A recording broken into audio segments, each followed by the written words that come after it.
우선 교정이라는 것을 영어로 하면 orthodontics입니다. ortho는 바르게 하다라는 뜻이고 dontics는 치아라는 뜻입니다.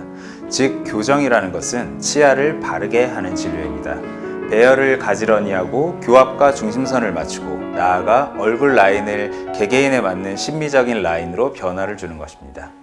그러므로 교정에 커다란 목표가 있고 그 목표를 이루기 위해 여러 가지 장치나 테크닉 또는 나아가 외과적인 술식을 더하는 것입니다.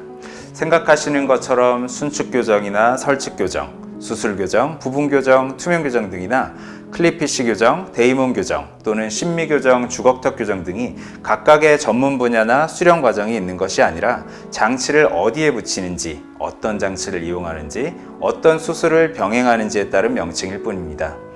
즉 교정의 종류에서 흔히 인터넷상에 오르내리는 여러 명칭들은 그저 교정장치나 교정병원의 홍보수단에 따른 명칭이 대부분입니다. 기본적으로는 성장을 이용하여 주로 10대 초에서 중반까지 가능한 성장교정인지 또는 성장이 거의 완료되었거나 완료된 이후에 하는 교정치료인지에 따라 분류가 가능합니다.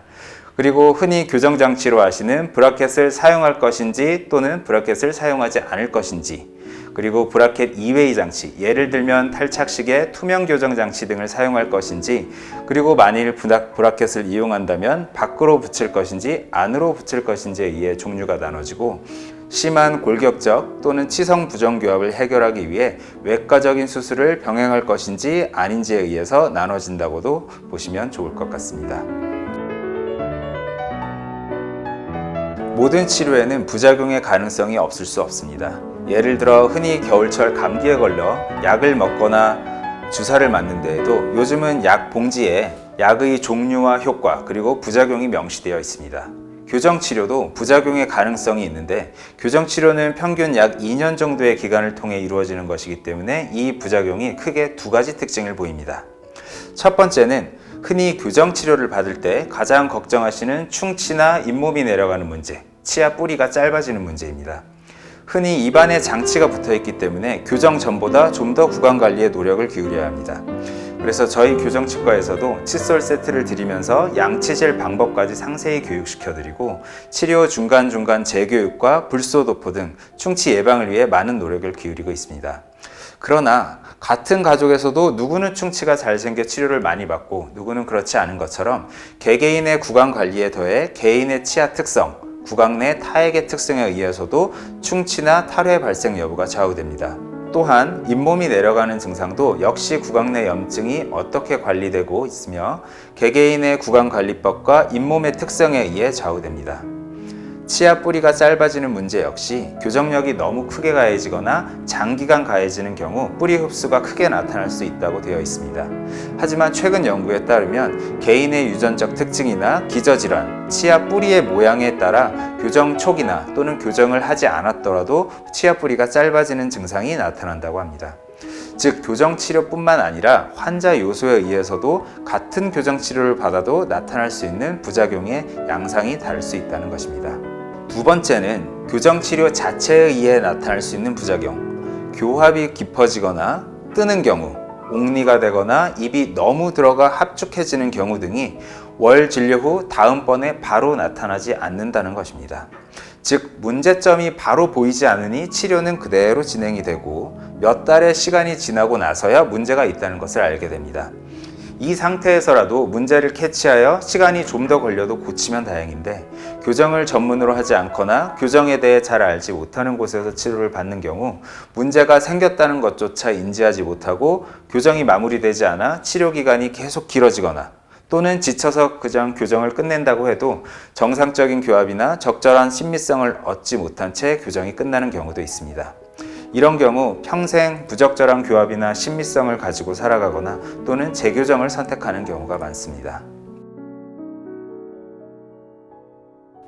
환자분들에 따라 교정치과를 선택하는 기준이 다 다르시겠지만 기본적으로 알아두면 좋을 것은 첫 번째는 교정원장님이 교정 전문의인지 정식으로 대학병원 교정과에서 수련 과정을 거쳐 교정 전문의가 된 것인지를 보면 좋습니다. 대부분은 서울대나 연세대 마크만 보고 원장님이 서울대 나오셨구나, 연대 나오셨구나 이렇게 오해하는 경우가 있습니다. 그러나 학교 마크보다는 정말 교정 수련을 서울대에서 받았는지 연세대에서 받았는지 등이 가장 중요합니다. 물론 교정 경력에 어디 미니 레지던시, 세미나 수료, 외국 대학 코스 수료 등은 의미가 적다고 보시면 더 좋을 것 같습니다. 두 번째는 교정 원장님이 바뀌지 않는 곳을 선택하면 좋습니다. 교정이라는 것이 목표는 하나여도 그 목표로 가는 방법은 여러 가지이기 때문에 의사에 따라 서로 다른 테크닉을 사용하여 교정 진료를 진행하고 있을 수 있습니다. 따라서 중간에 담당 교정 원장님이 바뀌게 된다면 교정 기간이 늘어나거나 또는 환자가 원하는 바를 충분히 인지하지 못한 채 치료가 진행되는 등의 문제가 생길 수 있습니다. 그래서 가능하다면 교정 원장님이 대표 원장님이어서 바뀌지 않는 치과를 선택하시면 더 좋습니다. 세 번째는 의료라는 것은 공장에서 물건을 만들어내는 것과는 완전히 다른 과정이기 때문에 흔히 물건 살 때 하는 것처럼 비용을 비교하여 가장 저렴한 곳을 선택하는 것이 가장 합리적인 방법이 아니라는 것입니다. 만일 같은 핸드폰이라면 A라는 곳에서는 50만 원인데 B에서는 80만 원이다 라면 당연히 A에서 사는 것이 합리적입니다.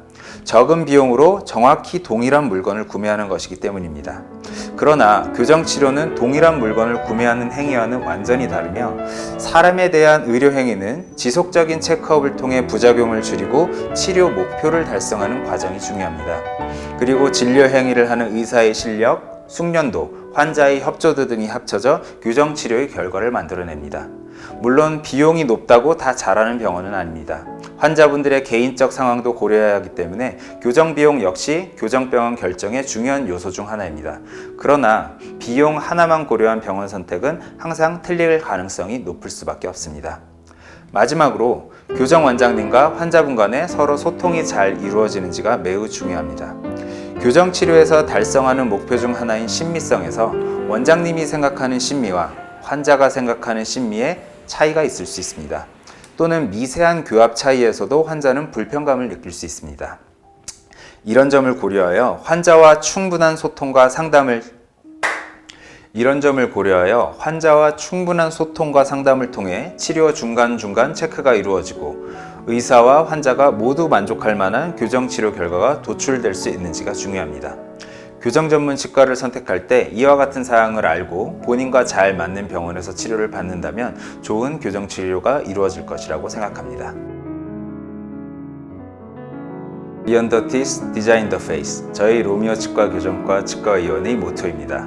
단순한 치아 배열과 교합 형성을 넘어 환자분 개개인에 맞는 최상의 얼굴 라인을 형성해 드리기 위해 최선을 다하고 있습니다. 저뿐만 아니라 저희 치과 의료진 전원이 환자분들과의 소통과 상담을 통해 최고의 신미성과 기능성이 담보된 결과를 드리기 위해 노력하고 있습니다. 저희 로미오 치과 교정과 치과의원은 환자분들께 최고의 결과를 드리기 위해 항상 최선을 다하겠습니다.